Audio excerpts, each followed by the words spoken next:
à Dakar pour le début de la saison 2023 de la Basketball Africa League et cette phase de groupe de la conférence Sahara. Je tiens encore à remercier tous les médias ici présents. Votre soutien constant est toujours apprécié. Pour rappel, la Basketball Africa League est un partenariat entre la FIBA et la NBA. Et c'est l'occasion pour moi de souhaiter la bienvenue au président Haman Nyang de la FIBA. Et aussi, je sais que Edwin a déjà cité toutes ces personnalités qui sont ici, mais c'est important pour nous de toujours les citer parce que ce sont des partenaires qui contribuent énormément à nos efforts pour essayer de bâtir cette ligue, d'en faire l'une des meilleures ligues professionnelles de basketball au monde dans les années à venir. Le président de la Fédération sénégalaise de basketball, Maître Babacar Ndiaye, le secrétaire général du CNOS, M. Seydina Diagne, le CNOS qui va organiser et accueillir à Dakar les Jeux Olympiques des Jeunes en 2026. Et oui, il l'a dit tout à l'heure, tous nos membres, le leadership de la NBA, en commençant par mon collègue Victor William, qui est CEO de NBA Afrique. Et puis aussi, comme vous le savez, la NBA étend son rayon sur le continent.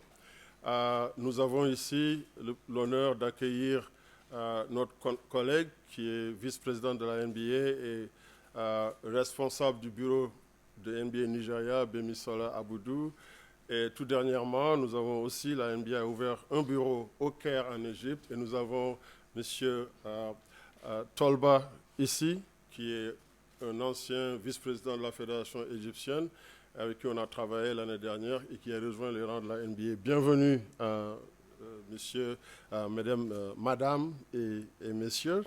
Mais aussi, je tiens à remercier tous nos partenaires sans lesquels le succès que nous avons connu en si peu de temps, depuis que nous avons lancé cette ligue, ne pouvait pas avoir lieu. Le Rwanda Development Board, que nous remercions vivement, Nike, Jordan Brand, Wilson, qui est notre ballon officiel, Hennessy, Anvil City et aussi New Fortress Energy.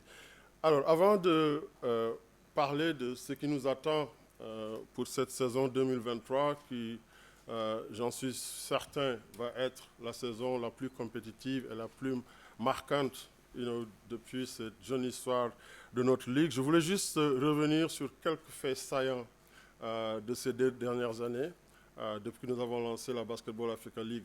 Nous avons couronné 2 champions. En 2021, le Zamalek d'Égypte, et puis l'année dernière, pour la 2e saison, l'US Monastir. Alors, nos 2 premières saisons ont vu les fans à travers le monde, dans plus de 200 pays, et en tout cas dans tous les 54 pays de l'Afrique, ont pu avoir l'opportunité de voir nos matchs et nous avons engagé avec plus de 600 millions de supporters en ligne. La formule itinéraire que nous avions annoncée en 2020, au début du lancement de la Basketball Africa League, a permis à un plus grand nombre de fans de pouvoir avoir de l'expérience, à connecter avec la Basketball Africa League. Et cet engagement, on l'a vu aboutir à un guichet fermé au Kigali Arena l'année dernière avec une salle archi-com de 10 000 spectateurs qui ont vu la finale entre l'US Monastir et les Petro Atlético de Rwanda. Aussi, de Luanda en Angola.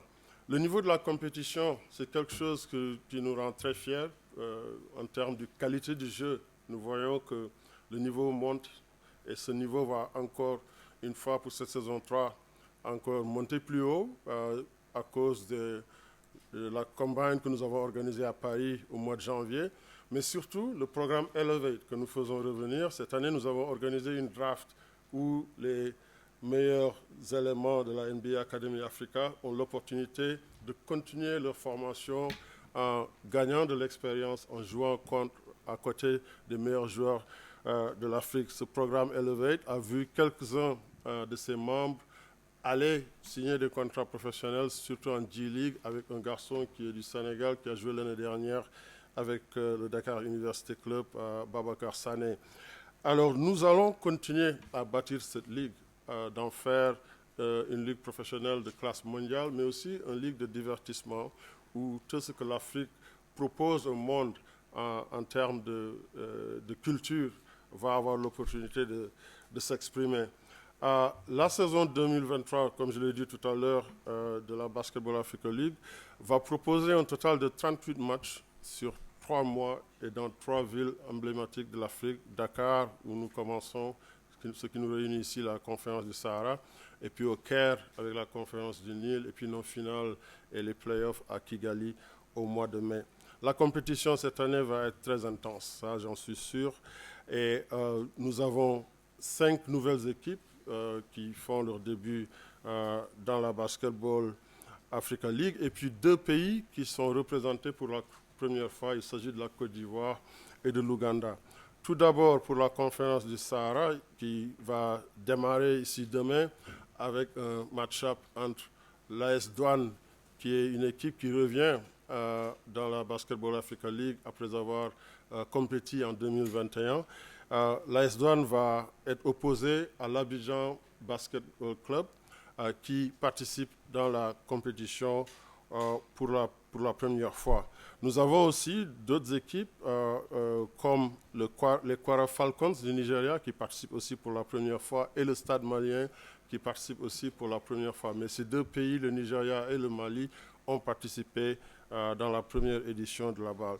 Et puis pour compléter les 6 équipes de la conférence du Sahara, nous avons le Rwanda Energy Group qui était ici à Dakar l'année dernière, et puis l'US Monastir qui est champion en titre de la Basketball Africa League. La conférence du Nil qui va se jouer au Caire entre le 26 avril et le 6 mai regroupe les Cape Town Tigers de l'Afrique du Sud, Ferroviário de Beira qui vient de Mozambique, le Petro Atlético de Luanda qui vient de l'Angola, qui avait joué à la finale l'année dernière contre Monastir, et puis le Seydou Legacy Athletic Club de la Guinée-Conakry.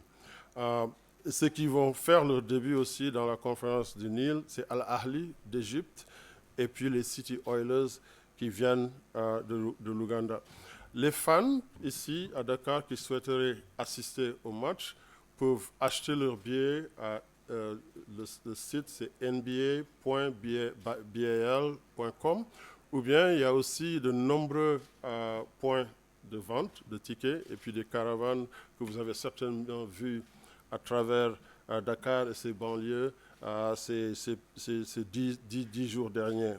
Et pour les supporters qui n'auront pas l'opportunité d'être à Dakar Arena, nos matchs seront encore une fois retransmis dans plus de 200 pays à travers le monde, et puis à travers les chaînes que nous connaissons, et surtout en free-to-air dans tous les pays, en tout cas de l'Afrique.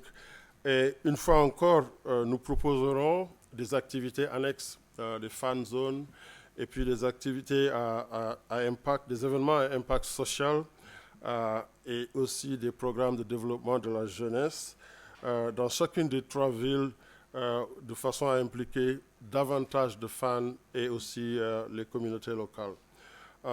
Nous allons poursuivre notre croissance et en chemin faisant, nous allons, comme on l'a souvent annoncé, établir la Basketball Africa League comme un moteur de croissance économique pour l'Afrique.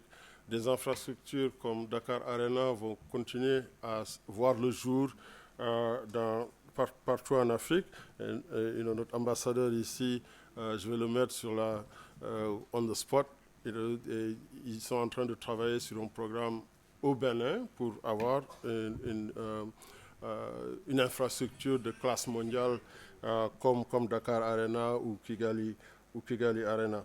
Alors, à tous les médias qui sont présents ici, je ne saurais jamais vous remercier assez parce que Votre soutien a été constant depuis le départ et vous êtes là, vous racontez l'histoire, vous éduquez nos femmes par rapport au travail que nous faisons. Alors, c'est l'occasion, encore une fois, de vous remercier vivement pour votre soutien et nous avons hâte de voir l'action sur le terrain demain entre l'AS Douanes et le Abidjan Basketball Club demain à 16h ici à Dakar Arena.